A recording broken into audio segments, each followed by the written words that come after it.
This is speed. This is winning. This is losing. This is NASCAR in Las Vegas, the South Point 400, a NASCAR playoff race, October 10th through 12th. Get your tickets now.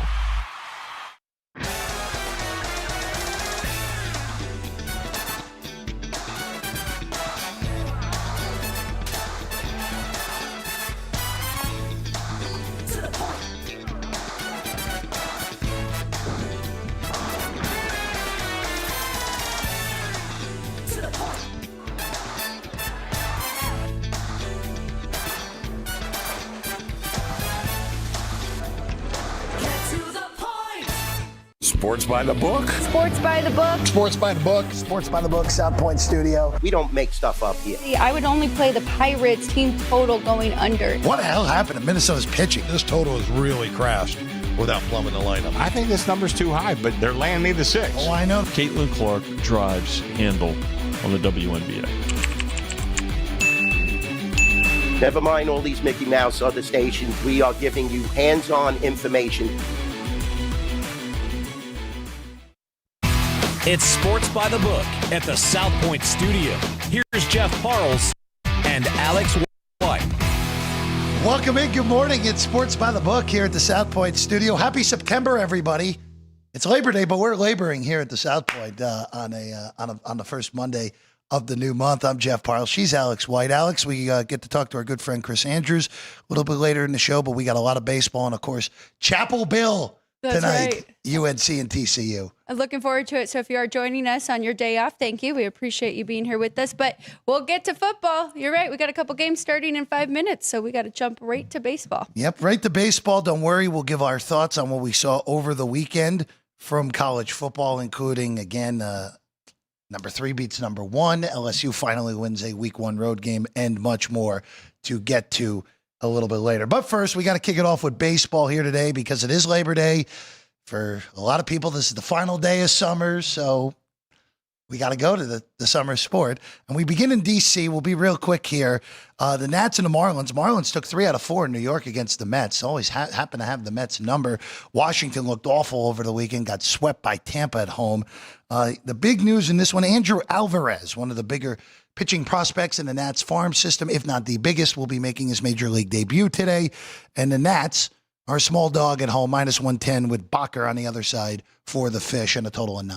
Nothing for me in this one. I do think those numbers are just right. Maybe Nationals could be a little bit bigger favorite, but losing 8 in a row definitely keeps me off of that. I'm excited to see what we get from Alvarez. He has been very good in AAA.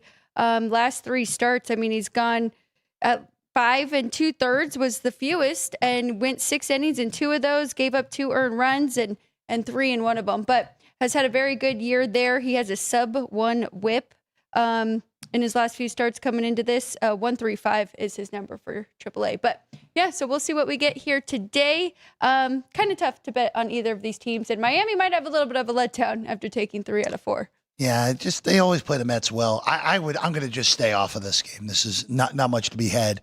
Again, the Nats, it's really, after showing a little bit of life against the Mets and the Phillies about 2 weeks ago, it just totally fell off a cliff yet again.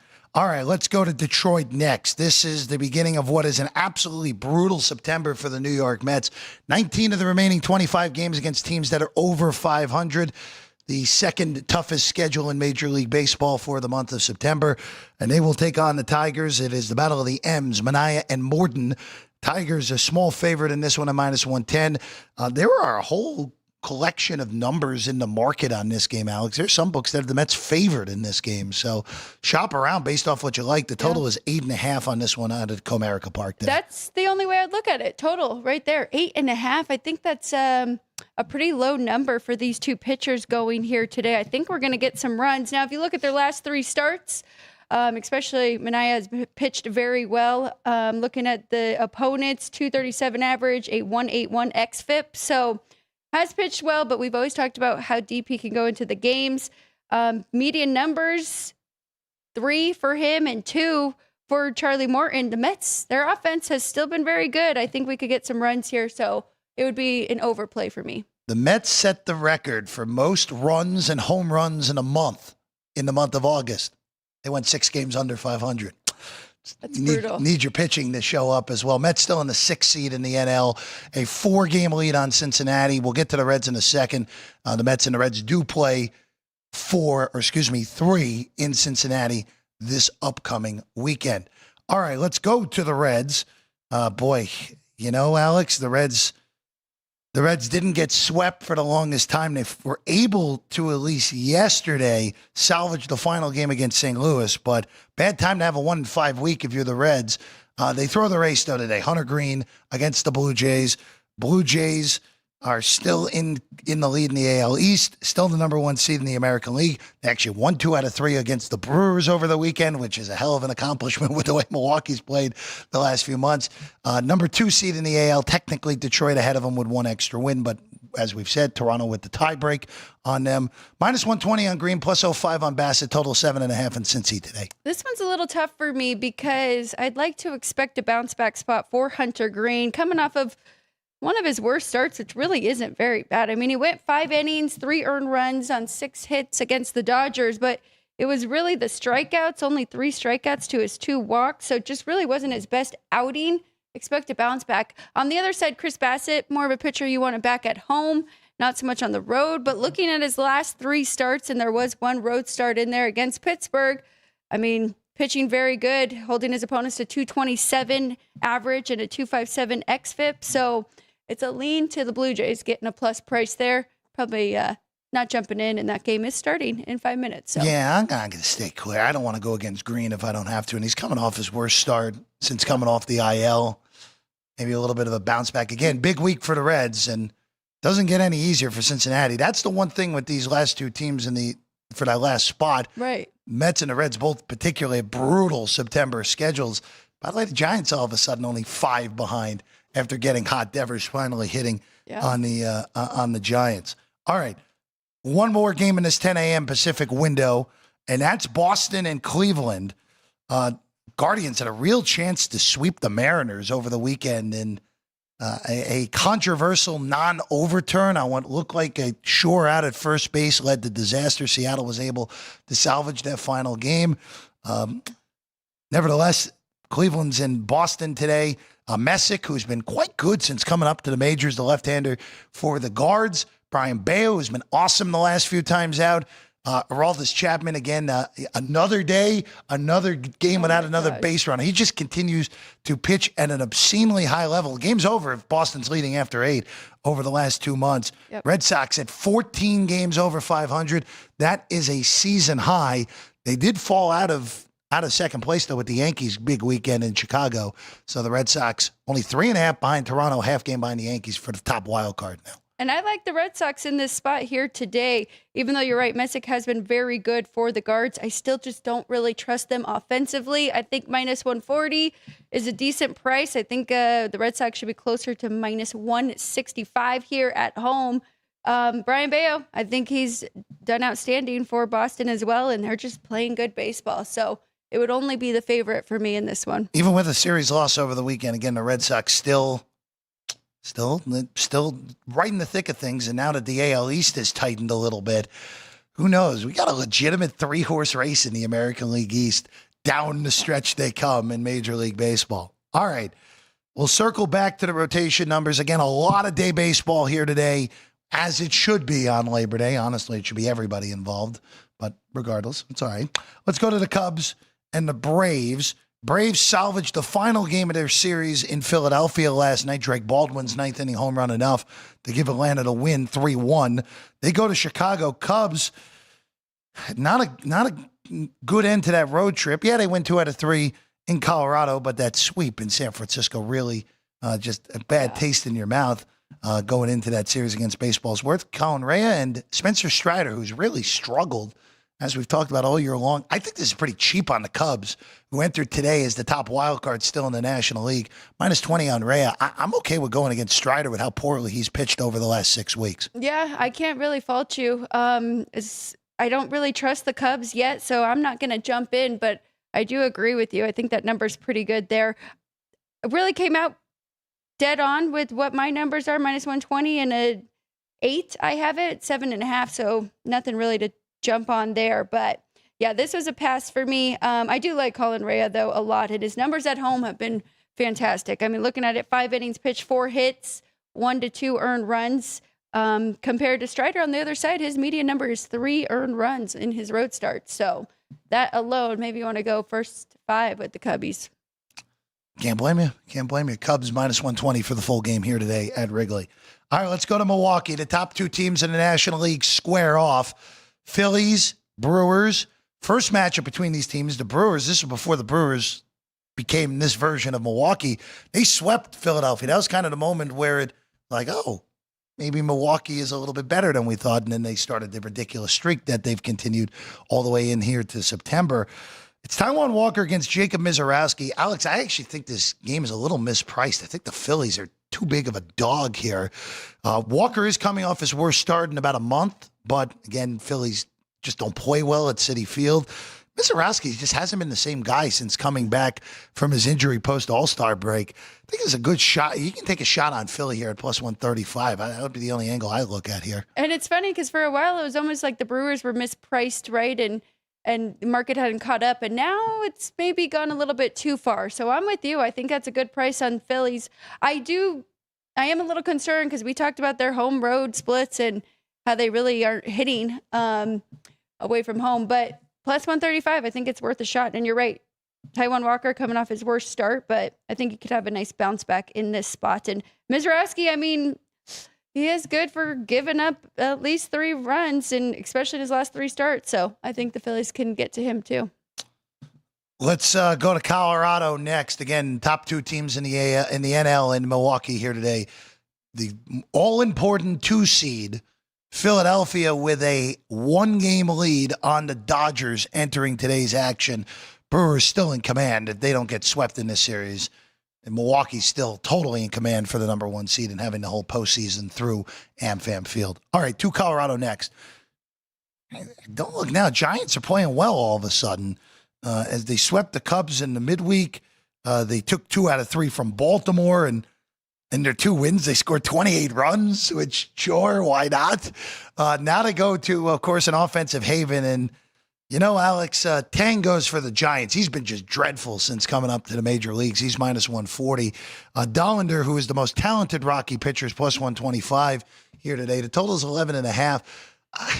Total's low, right? At 11.5 in this one. It would be only you look to the 11.5. I mean, look, Giants hit the last few games, going to a great hitter's park against the worst team in baseball, and Tang has just been, again, brutal since coming up to the majors. 11.5 or the Giants team total is 6.5. You are getting plus 105 here at the South Point, but you're right. I would only be betting on runs in this one. I do like what I've seen from the Giants, and in their last 7 offensively, batting .324 as a team, a .379 on base percentage, and a .157 WRC plus. I think they'll be able to get to Dollander, especially because he has been much better on the road at Coors.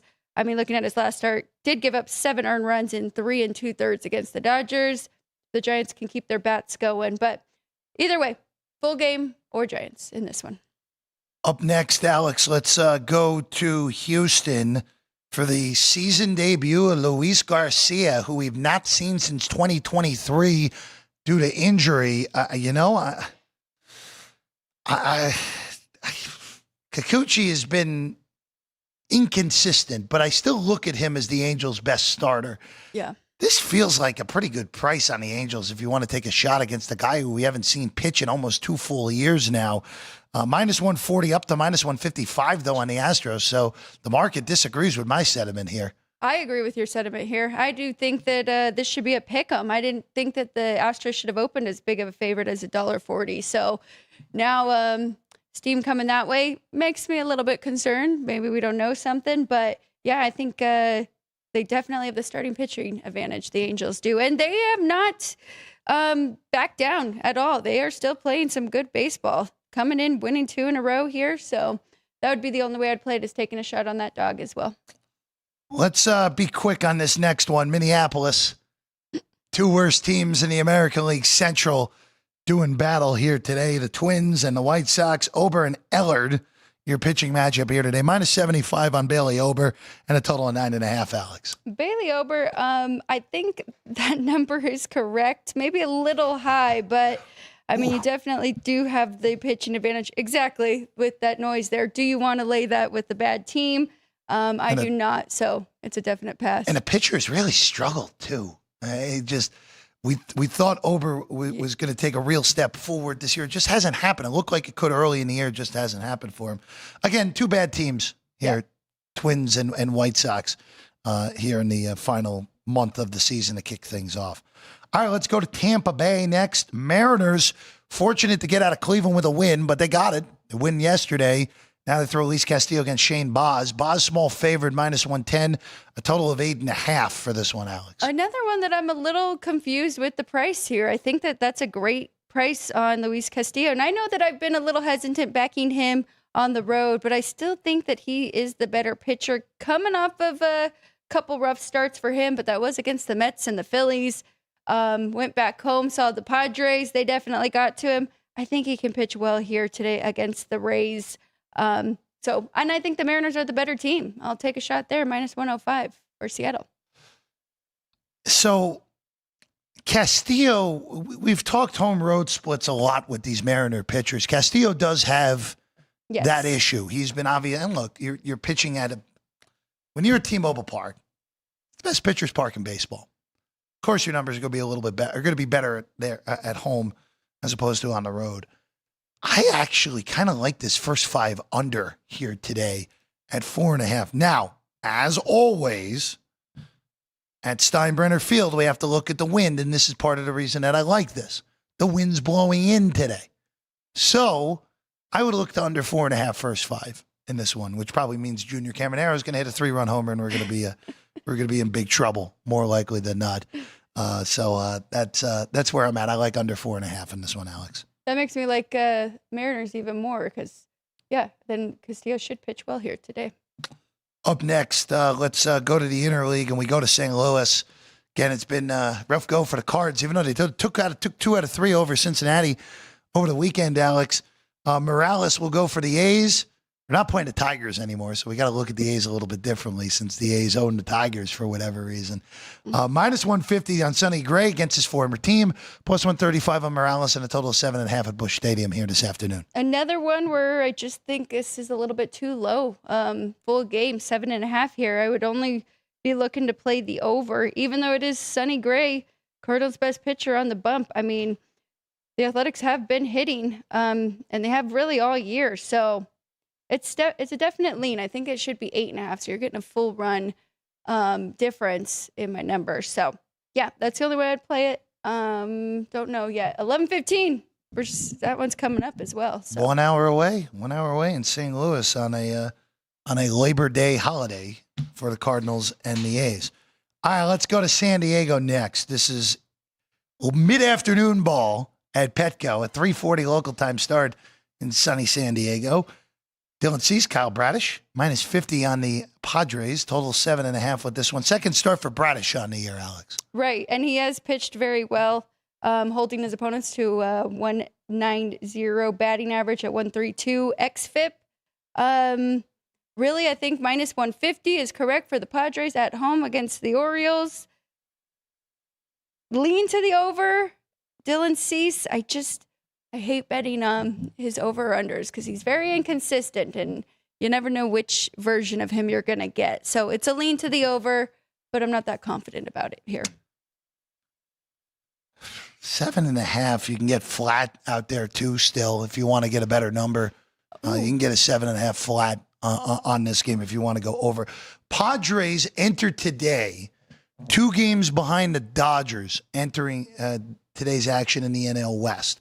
The Padres are also the 5 seed in the National League, only 2 games behind the Cubs. There is room to move up for San Diego, not only a potential division crown, but an opportunity to move up to hosting that wild card series. Now, I don't look at the wild card hosting as important as, of course, getting that bye. We've, again, in the National League, this is early history. Early history, only 6 series, small sample size. Right. In the NL, the home teams are only 2-4 in the respective wild card series. Philadelphia smoked Miami 2 years ago, and of course the Padres dominated the Braves over 2 games a year ago. So again, When's the number that we can? What year can we say we don't have a small sample size in this anymore? Like 8 years, 9 years at this point. But knowing baseball, they're going to expand and turn it into an 8-team Right. postseason. They're going to change it before we can even say we have a real sample size on any of this, Alex. But I'm still with you. Yeah, I do think that bye is important.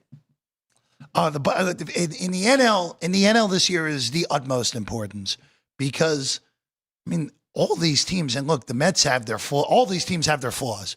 And the Mets have played really bad baseball for about 6.5 weeks now.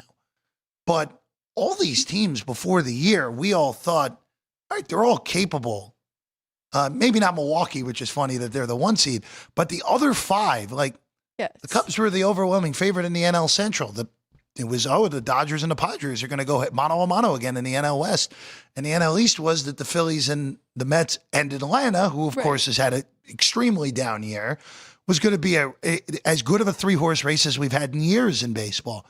It's pretty funny that the team we didn't think was going to have the huge expectations is the one that home field's going to go through potentially. But again, it's important to get that 2 seed. And again, the 6 seed's 3-0 in the National League side so far in the short sample size in this postseason. All right, we have one more game, and we'll look at the American League standings a little bit more in depth in a second after we get this last game here, which is 2 teams that are out of it. Even though the Diamondbacks won a series in L.A. against the Dodgers over the weekend, nearly stole that final one yesterday. Corbin Carroll had a dramatic homer, but then Will Smith topped them in the bottom of the ninth. -145 on Ryan Nelson. Patrick Corbin, who started to show the cracks over the last month at +130, and a total of 9 in this one. Alex White? Yes, definitely have started to show some cracks there. I think that number's right here with the Diamondbacks. I'm not going to jump in it. The Rangers, though, they did jump the Royals, so they are still holding on, even with the injury concerns that we have seen from them. Patrick Corbin coming off a very good start against the Angels, so maybe he started to figure some things out again. I've got nothing really. I think all these numbers are fine. Maybe a little bit of a lean to the first 5 under, but with how the Diamondbacks are hitting again, I'm not going to jump in there. Real quick on the American League standings, as you see, Detroit, who just took a 1-0 lead on a leadoff home run in Comerica Park, have a lead technically on Toronto, but they also have one more win. Toronto with the tiebreak, currently the 2 seed. Stros, 3 seed. Look at that. All of a sudden, the Texas Rangers someone in this thing yet again, at 2.5 back. Mariners, 6 seed, and then the Yankees and the Red Sox separated by a half game. But then in the AL East, Alex, again, a little bit tight. 3 games and 3.5 respectively with the Jays and the over the Yankees and the Red Sox at the moment. Oh my gosh. Yep. It's just been back and forth all season long. Been a great baseball season. So follow it all the way down to the stretch. It'd be 1 month ago. We were getting down to the nitty gritty, less than 30 games for every team left. 2.5, 3 games, even 4 can easily get made up in this short period of time. All right. We're going to take a quick break. We get back. Make sure you vote on the poll. Make sure also when the trivia question comes in the bottom, make sure you are you're getting ready on the trivia question. It's a video daily double at the end of the show for us on the trivia question. So it'll be a lot of fun. With that, Chris Andrews, Sportsbook Director here at the South Point, joins us next. A little bit of recap of Week 1 of college football, and we'll also look ahead to tonight for TCU and North Carolina here on Sports by the Book.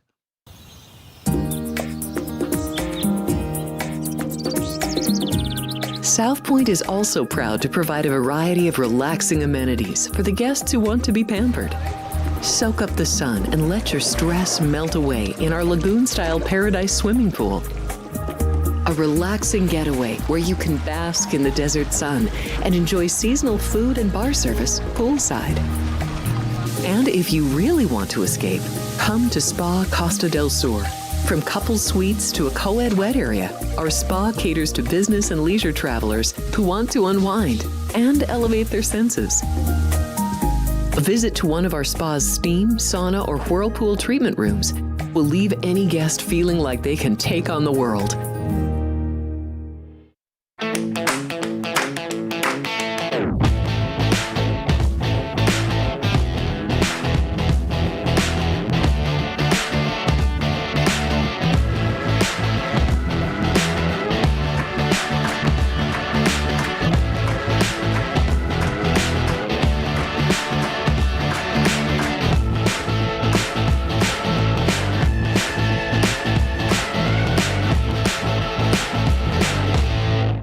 This is speed.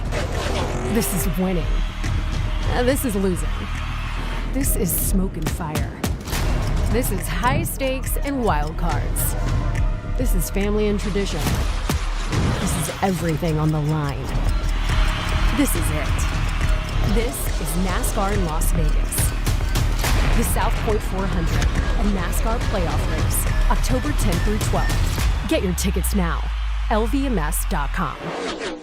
Football contest sign-up season is here, and you don't want to miss out on the action. With millions of dollars on the line each and every week in the world's biggest football contest, there's only one proxy to trust, footballcontest.com. Maddie and Tony have set the gold standard for football contest proxy services with 20 years of experience and over 13 million in winnings for their clients. All you have to do is get to Vegas between now and the start of football season to sign up in person, and they do the rest, making sure your picks are entered every week. Whether you want to play in the Circa Sports Million, Circa Survivor, Super Contest Gold, or the new Super Contest College Contest, Maddie and Tony have you covered. Their new website has everything you need to know about these football contests and more, including how you can reserve the best proxy in the business. Experience matters, so go with the pros at footballcontest.com, the gold standard proxy service. Sports by the book. Sports by the book. Sports by the book. Sports by the Book, South Point Studio. We don't make stuff up here. I would only play the Pirates team total going under. What the hell happened to Minnesota's pitching? This total has really crashed without plumbing the lineup. I think this number's too high, but they're laying me the 6. Oh, I know. Caitlin Clark drives handle on the WNBA. Never mind all these Mickey Mouse other stations. We are giving you hands-on information.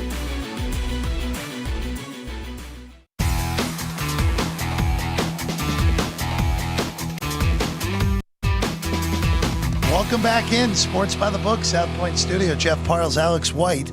And now joining us on the far side of the desk next to Alex, it's our good friend, sportsbook director here at the South Point, Chris Andrews, who's going to be joining us every Monday during football season. There'll be a lot of NFL, but we don't have to worry about that just yet, Chris. But no, it's nice to talk all college. Yeah. And usually, I mean, the NFL trumps it. I understand that, but still, I love the college game quite a bit. It was an amazing weekend, which we'll get to in a moment. But we're not going to have many opportunities to do this.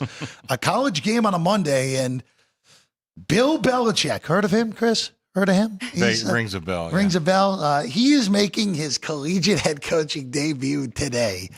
Oh boy, what a sentence!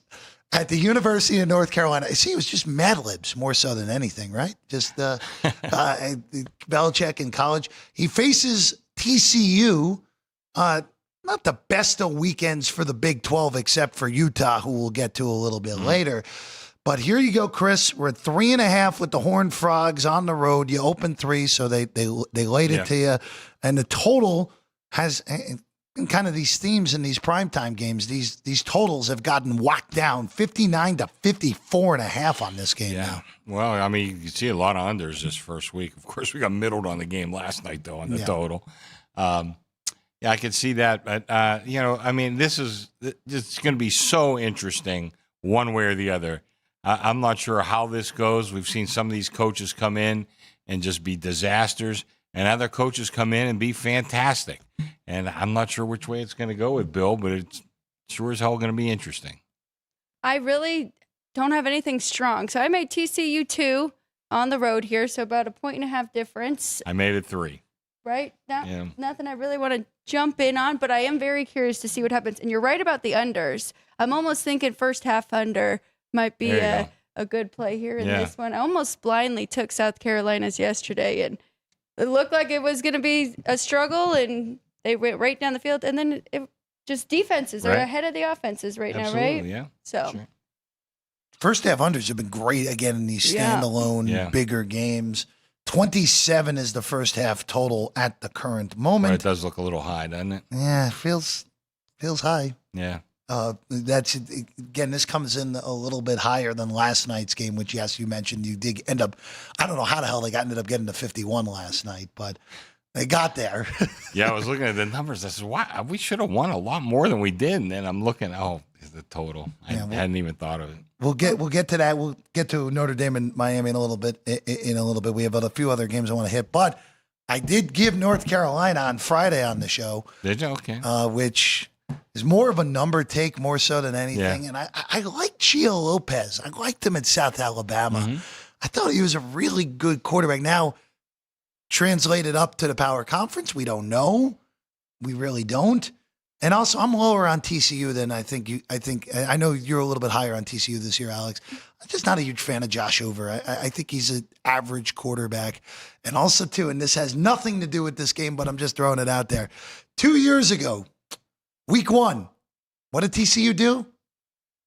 They lost as a gigantic favorite at home to some coach named Deion Sanders in his first game at Colorado.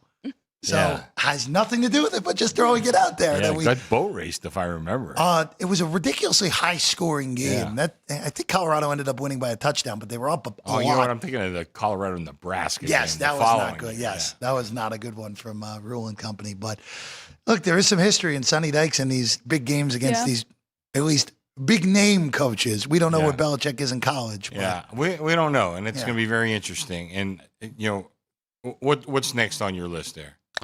How about talking about Ohio State? Sure, if you want to go to Ohio State, go ahead. Let's go Ohio State, because I got a lot of guys, Twitter, everything's crazy.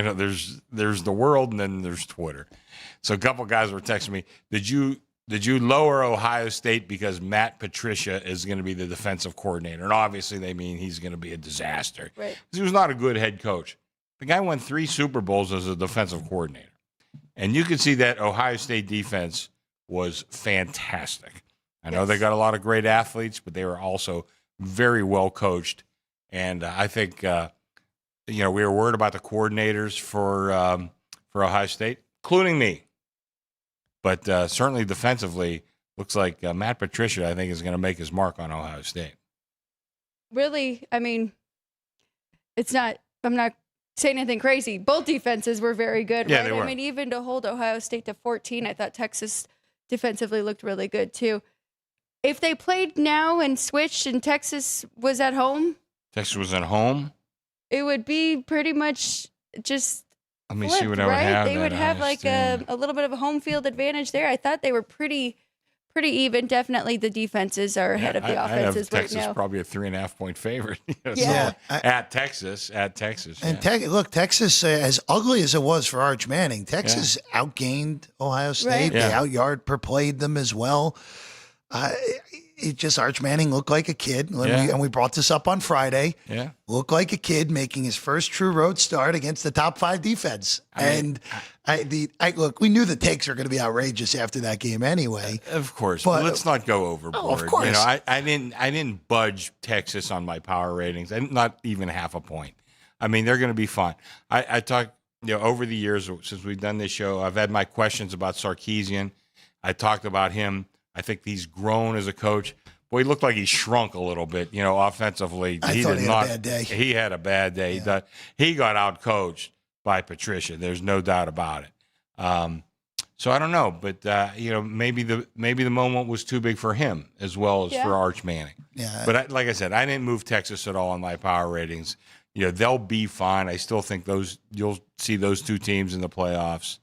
Barring unsuspected. But I mean, Texas is in the SEC. There's a lot of competition there, and of course, Ohio State in the Big Ten, which I think is a little softer once you get past the top 3 or 4. I think the one thing that happened, though, with Texas, just throwing it out there, I agree. I wouldn't move them at all. Their defense was actually better than I thought it was going to be, and I thought they were going to be a premier defense to begin with. Texas has to go to Florida. They have to play the Red River game. Yeah. They have to go to Georgia. And they have to play A&M the last week of the season. I just listed 4 really tough games. They could lose any or all 4 of those. They could also win all 4. They could win all 4 too. I got them rated higher than every one of those teams you just mentioned. But the ratings in my computer does not translate on the field. By the way, that brings me up another subject I was thinking about this weekend. We're talking about perception is reality. It's not. Perception is reality when it comes to the point spread. But perception is not reality once they hit the field. And that's a big key if you want to be a good handicapper. keep that in mind. The perception does not equate to what is going to happen in the game itself. So keep that in mind. Well, one last note on this game. Ohio State now has a great path to get the 1 seed in the college football playoff now. Beat Penn State at home in the regular season, find a way to get them again in Indianapolis.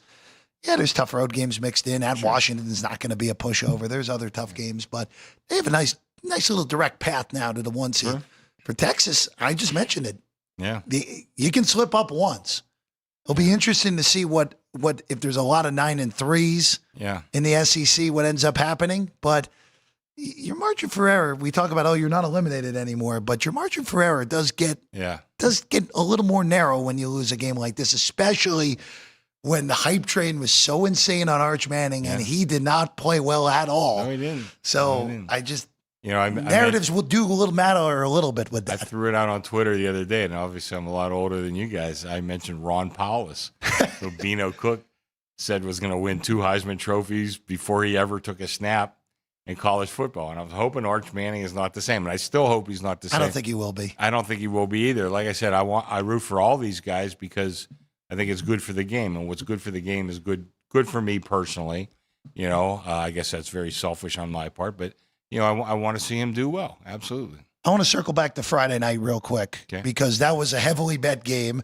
Baylor was actually the number 1 consensus pick in the new Westgate College contest. Is that right? I was just thinking when you were saying that about perception, that game came to mind. Yep. So. Yeah, I agree with you. And I got to give Hugh Freeze a lot of credit because unlike Oklahoma's coaching staff, when Jackson Arnold was there, Hugh Freeze never put Jackson Arnold in danger of making bad decisions in that game on Friday night. Mm-hmm. And I still think Baylor are going to have a great year. I think they have a chance to win the Big 12. They could get out 0-2. I know they're an underdog this week against SMU coming up.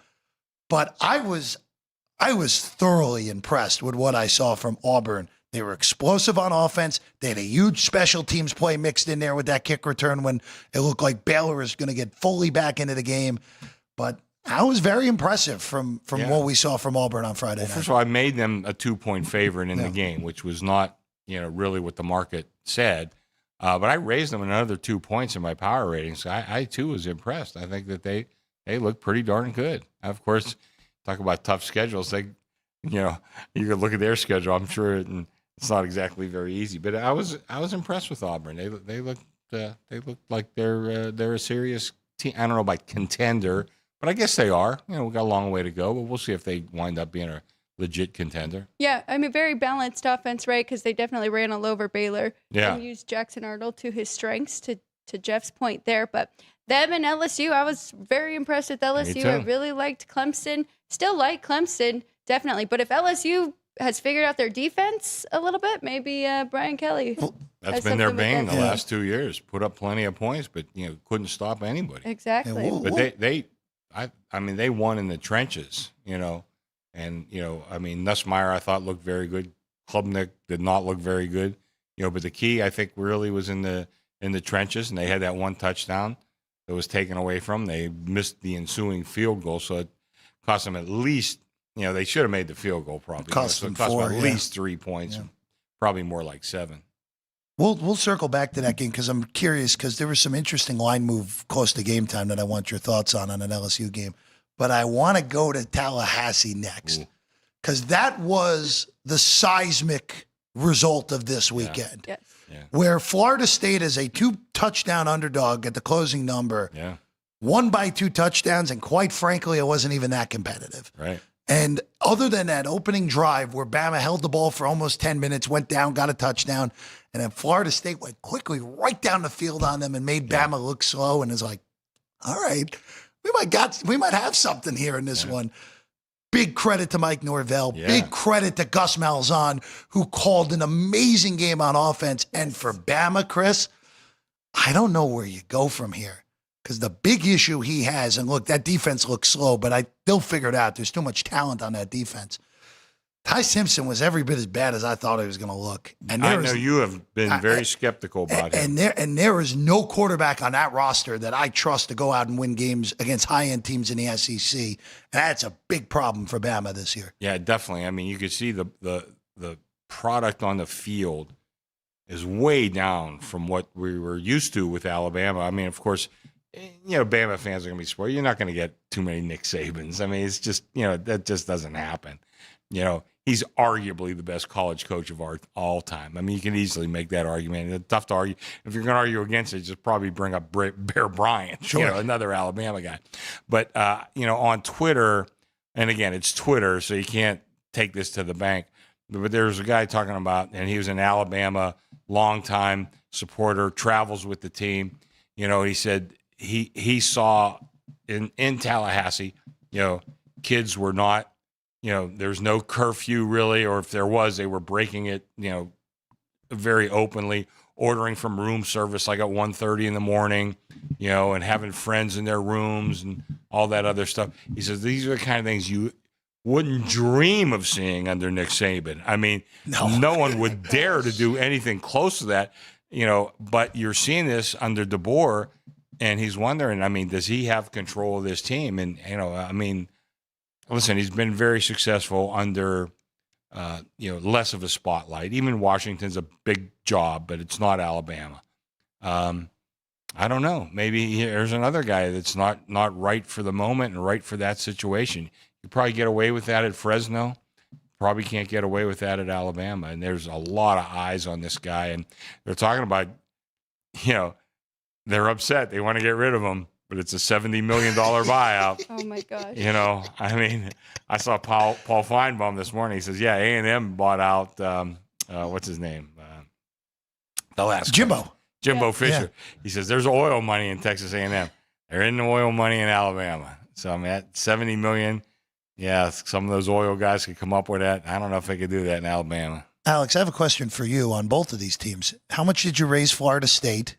Because they definitely had to be raised a bunch. And what did you do with Bama as well? Well, Florida State was my best outcome from this week. And I had the points I wasn't even close to that 14. I think I had Bama as an 8-point favorite. So I already had a 6-point difference from what the line was. So I couldn't adjust that crazy. I think Bama might have fallen to 9 or 10 in the power ratings. But I was very impressed with Florida State. And I did have high hopes for them with, changing the coordinators and bringing in Castellanos. I raised them 4 points and raised their home field advantage 1 point for Florida State. And let me see what I did with Bama.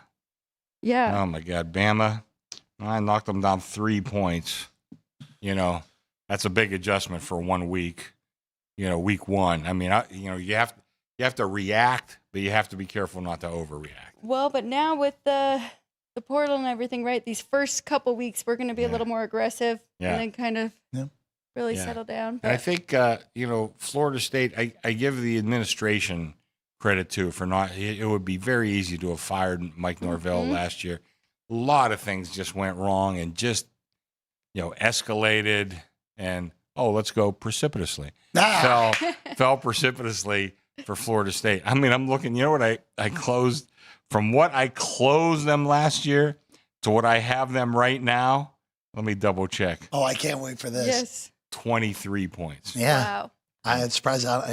If you said a bigger number, I wouldn't have been that stunned. Well, what were they? What we talked about, they were 134th or whatever. 133rd? Yeah, 133rd. Next to last. Points per game, yeah. That was flooring to me. How this is, and I guess we just got to get used to this in this transfer portal era. Even with bigger, like Florida State, they were undefeated in the regular season the year before. 2 years ago, yeah. They were undefeated, and of course got left out of the playoff because Jordan Travis's leg got broken the next to last week. But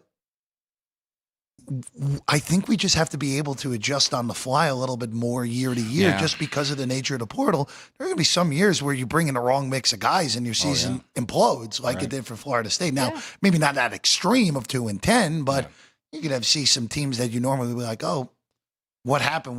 I'm just throwing out names. Why did Clemson go 5-7? Yeah. Like something like that. Not saying Clemson's going 5-7 or anything, but You're going to get some random years like You're that gonna for get bigger crazy problems. years. Well, I mean, another one that we got to watch this year is Texas Tech. Yep. I mean, they look pretty good against the tomato can. There's a bingo card. Yeah, they did. I don't think I changed their power rating at all, though, off that performance.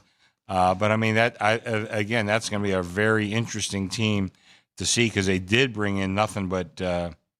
I'm looking. I did not change their power rating, based on that performance. I think it's going to be interesting to see. Do you still have Bama in your top 10? I have to look. I don't think so. That's okay. We haven't gone through our top 10 Yeah, yet. one last thing on Florida State before we go to LSU and Clemson. If the ACC turns into a legitimate 3-horse race, because based off what we saw from Florida State, I think you at least have to start giving that thought. Yeah. Georgia Tech won this weekend. Louisville destroyed their tomato can. Too, That league might be much deeper than we expected. And, of course, we haven't even gotten to Miami, who got a big win last night against Notre Dame. All right. The only bad knock on the ACC this week was Clemson. Mm-hmm. They lose to LSU. And you know what? I thought it had more to do with LSU than it had to do with Clemson. I thought LSU's defense, for the first time in the Brian Kelly era, looked like an elite defense. They've had elite offenses the whole time he's been there. Jaden Daniels won a Heisman. Their offense was not the issue a year ago. It was their defense so far in this Kelly era, and their defense was spectacular on Saturday night. I mean, Clemson was gift-wrapped at 3 of those 10 points that they scored. And, Chris, it was funny. The market totally bet crazy on Clemson. There were some 6s in the market by the time the game kicked off, and I was like, well, I guess I think we happily closed 4.5. You closed 5. We did close 5. Close 5, but yeah, I mean, it was a flood. I mean, all these big games, needless to say, we had a pretty good week. All these big games they picked wrong. But if you look back, along NFL rosters. I mean, there's tons of LSU guys on defense, particularly defensive linemen and linebackers and things like that. But somehow that escaped Brian Kelly's recruiting or NIL, whatever he was doing. Yeah. But they looked really good defensively the other day, and I think again, let's not overreact. But I mean, Clemson got dominated at the line of scrimmage, and that's one thing I would, if I were Clemson, I would be definitely worried about that. That was my biggest takeaway too for Clemson, and again, if the ACC is deeper than we thought going into the year, That is interesting. It really changes the way you look at it because, look, in 2 weeks they're at Georgia Tech. Well, they look good. And Georgia Tech played a really messy first half. They turned the ball over in their first 3 drives, and they 3 turnovers and wound up winning. And they still covered on the road at a Power 4 team.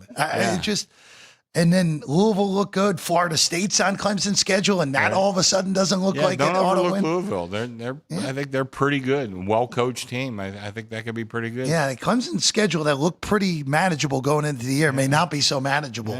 Yeah. Especially, again, kind of what I said with Texas, where all right, you're still in reasonable shape. You can lose these week 1 games, but your margin for error down the road really narrows. I've been saying it all, for a while. There's about a third of what we assume to know right now that we'll look back at the end of the year and say, "Holy cow, man, we were off." Well, Arizona State. Yeah, just saw bringing that up. You weren't alone though, Jeff. I mean, the whole league had them picked 16th. No, 16th or 15th. It was them in Houston were at the bottom last year going in. Going to the Big 12 again though, because late night at Pasadena, Utah was awesome. That was as impressive of any power 4 versus Power 4 game outing. I mean, that game was over quick, and Utah looked like Utah again in a 43-10 thumping. I bet UCLA, and I'm going to be the first to tell you I was way off. I told you I thought UCLA would be much improved. They were not. I told you Utah was overrated. They are definitely not. That looks like the Utah team of a couple years back. Winningham is a hell of a coach. They had a bad stretch last year. But he looks like, he's back. They got some pretty good athletes. That's Utah's one of those states. You don't think of them as producing a lot of good players, but a lot of good players come out of there, and he seems to have the cream of the crop. I think Utah is definitely something to be, they're going to be certainly contender in that league. And then, like I said, whoever comes out of that league is going to have a seat at the table, and we'll see from there. Well, that is, with the transfer portal and everything, that is one of my favorite things when you get a new OC and the quarterback comes with them from a former school. So he has Beck and Dampier. I didn't think that they'd be able to put it together that quickly. I also thought 6 points was a lot and UCLA should be improved. Yeah. But I watched Tennessee and Syracuse and I thought Joey Aguilar looked pretty dang good. And then I was like, we'll see how Nico really does look at UCLA. And definitely overthrew. But I heard him going over there was supposed to bring in a lot of other athletes, but didn't show on the field, I could tell you that. Yeah, that just, again, it could be just chalked up to a really bad matchup. A physical team that just talk about dominating the line of scrimmage. Yeah. Utah dominated the line of scrimmage on both sides the whole 60 minutes. Well, UCLA came on at the end of last year, and I thought that would carry through to this year, but absolutely did not. And then the last one that we'll hop on here is Notre Dame and Miami last night, which – look, had all the makings of a Cristobal special. Had all the makings of it, Chris. You're giving me nightmares because that's exactly what I was thinking. Got way too conservative with the lead. Yep. It was like begging Notre Dame to win that game. They pulled it out because Miami really, I thought, was not a much better team, but I thought they were the better team. I mean, 17 fourth-quarter points to Notre Dame. Yeah. And you mentioned it. They just got way too conservative, too early. Classic Cristobal. But and he even got away with it on the last drive. Because on 3rd down and 3, before they end up kicking what ended up being the game-winning field goal, they ran the ball right into the line and settled for a 47-yard kick with a guy who... Well, I have to admit, I didn't watch the game. Jaws was on the big screen. My wife and I went to go see Jaws, but I was watching the I recorded the game when I was watching the highlights. But after being conservative the whole fourth quarter, they ran it into the line, settled for a 47-yard kick, and I got to give Carter Davis a ton of credit because he drilled that thing. Yeah. And then credit to Miami's defense, which boy, Miami's front four is unbelievably talented. That's what the Bear was telling us. That's what the Bear, seems like the Bear might know a little bit about college football. Just a hint. Just a bit. He was telling us that front four was going to be just awesome. And they were against obviously a really good team, the team that played for the national championship last year. And usually Notre Dame does not get beat at the line of scrimmage. They got beat at the line of scrimmage this year. I was actually working Aviator, so I was following on my phone as well. I needed Miami pretty bad. How did CJ Carr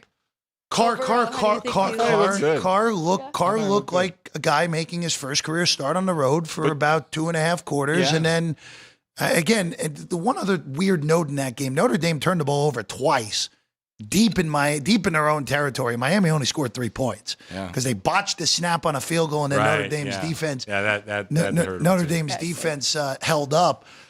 Notre Dame could be just fine, and they have a bye week. Then they play Texas A&M at home.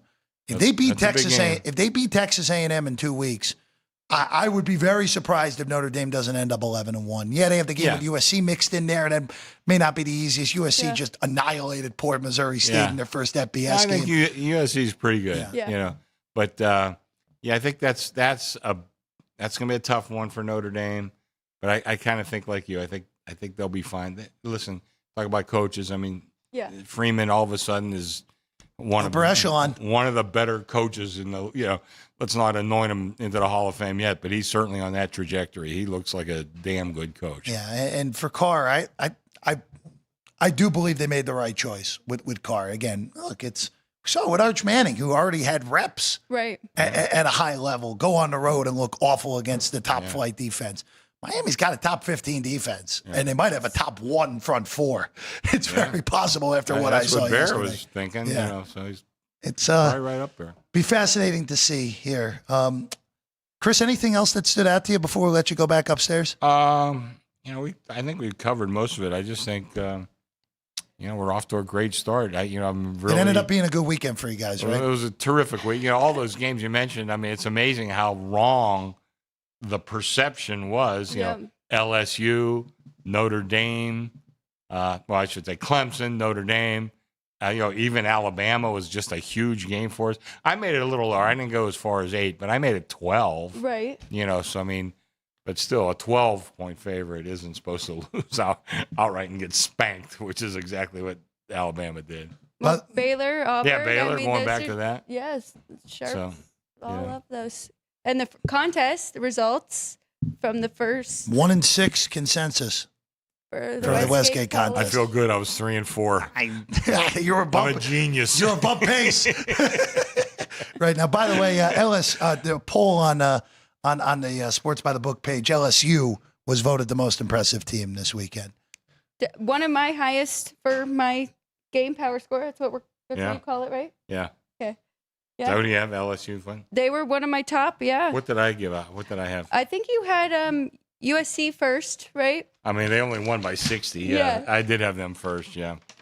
Yeah, it's strictly a mathematical thing. Yeah, you what you told us before the show. USC 1, Ohio State 2, obviously impressive win against a high-end team. Yeah. Ole Miss, who just annihilated Georgia State in the second half. Yeah. Georgia, who actually didn't even cover against Marshall. Didn't even cover, but but still on the list. LSU, huge win, and then my alma mater, Missouri, who whipped it up on it. Strictly math numbers, I mean, just very, very objective, but Sure. I mean, there's obviously a lot of subjectivity in making numbers in this racket. No, but that's why that's a good exercise, because that is literally just numbers comparing yours to where it ended, right? It becomes significant after about week 4, something like that. I like it. All right. Chris Andrews. Okay, guys. Thank you very much. Thank you. We're going to take a quick break. When we get back, trivia answer, Alex's whiteboard on a Monday, and we'll say ta-ta for a Monday morning here on Sports by the Book. South Point Casino has plenty of attractions for the whole family. Catch a movie. Our 16-screen movie theater includes 2 XD Extreme screens for the ultimate in viewing, sound, and luxury. After the show, treat the family to a variety of treats at our old-fashioned ice cream parlor, Kate's Corner.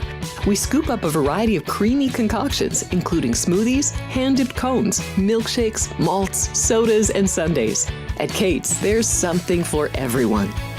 And if you've still got time to spare, our bowling center might be right up your alley.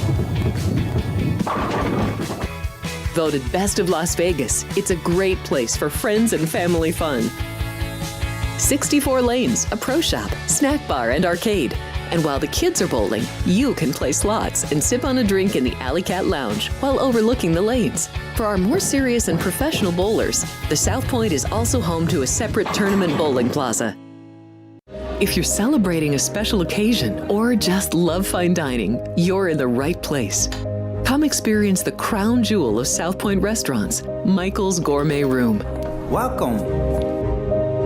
With over 600 different types of wines and magnificent dishes prepared tableside, you'll revel in the rich classic Vegas decor and the best black tie service in the world.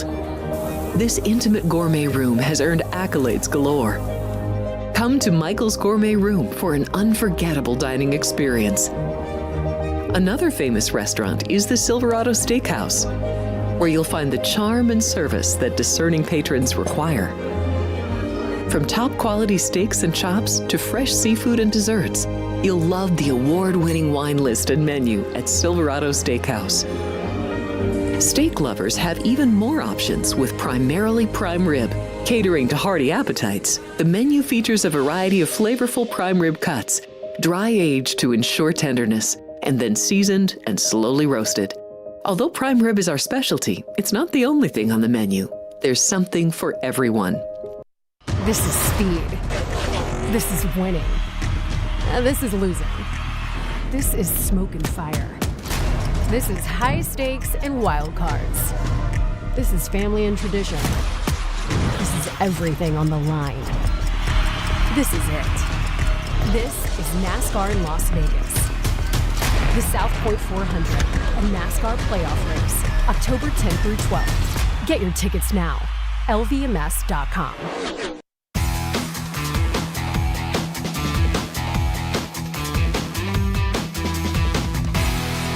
Wrapping things up here on a Monday on Sports by the Book. Jeff Parles, Alex White. Happy to be with you as always on a Labor Day to kick off the month of September. NFL football back on Thursday. We'll hear from our good friend Dwayne Colucci then on his Dallas Cowboys. And you know what? On the trivia question today, we also will hear from our guy Dwayne Colucci right now. Last week on the show, which Big 12 team did Dwayne Colucci say will be the focal point over the counter this season as they've been the past few seasons? This is a video daily double, everyone, so we get to see what Dwayne said. I just don't know how Dion is going to get this, core to respond the way he did in the last couple of years. And they're going to be a focal point over the counter. Let me be honest with you, Alex. Everybody watches Deion. He brings a lot of star power to college football. They were definitely the increased handle over the last 3 years on this team has been phenomenal, and I expect the same. Skill Buff is your answer here today. Boy, that was a pretty brutal one with the. That was a weird game on Friday night. Georgia Tech turns it over the first three times with the ball. Colorado doesn't take full advantage of it. Then Georgia Tech ends up getting in the back door to cover all numbers with a late touchdown. Deion managed the clock. It was not a great showing by the Buffs, but Nick gets it right. So Nick, after a dominant August, starts September off with a win here on Monday the 1st. Also, again, one more time in the poll we mentioned with Chris, LSU was voted as the team with the biggest statement made this weekend. Agreed. So I really do.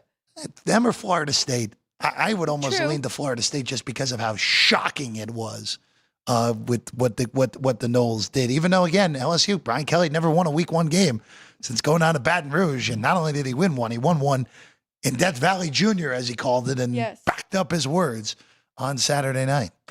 All right. So I was going to put the Mets and the Tigers over, which is 2-1, bottom of the second, but that one's already started. And then I like the Red Sox, who just scored. So I've got one play left. Well, let's show. You've got one too. So well, I have North Carolina as we can go the whiteboards here today is UNC. As you can actually see, I gave this out on Football Frenzy on a Friday as well. It's a number take on Chapel Bill and the Carolina Tar Heels. I like Gio Lopez. I actually think Gio Lopez is a better quarterback in this game. Now, it's always a concern, guy making his first start coming from the G5, going up to the Power 4. Always a little bit of a concern on that with Lopez. But I'm on North Carolina plus the 3.5 tonight. And we'll see how it goes tonight with Lopez and the Tar Heels at home. I mean, I have no problem with that. Really, Josh Hoover, Gio Lopez on the other side, they're kind of similar quarterbacks. So we'll see what we get from both of them. Both of them pretty good at not turning the ball over.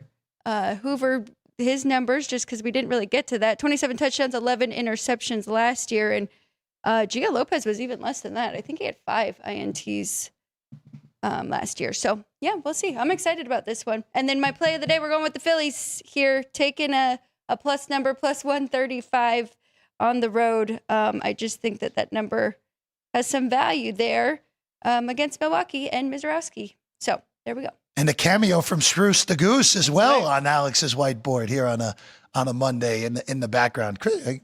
Getting ready for the holidays, our friend Spruce the Goose. All right. Hey, look, it's September. I can't fault anyone at this rate. We're getting ready for the holidays. We got to go through spooky season first. Yeah. Then we'll get to Spruce looks great in that bobblehead there behind us. All right, that's all we got for you here on a Monday. We're back tomorrow. We will have our first edition of college football power rankings on the show on Tuesday. We'll do that every Tuesday during football season. NFL will come later in the week for power rankings as well. So be on the lookout for that on the show tomorrow. She's Alex White. I'm Jeff Parles. Big shout outs to all the crew working here on a holiday. Sean, Drew Dog, Ryan, and Vince and Jerry, of course, all here on a Labor Day. We'll see you again tomorrow. Same time, same place, 10 a.m. Sports by the Book. Live here on the YouTube channel, as always, from the South Point Hotel and Casino here in lovely Las Vegas, Nevada.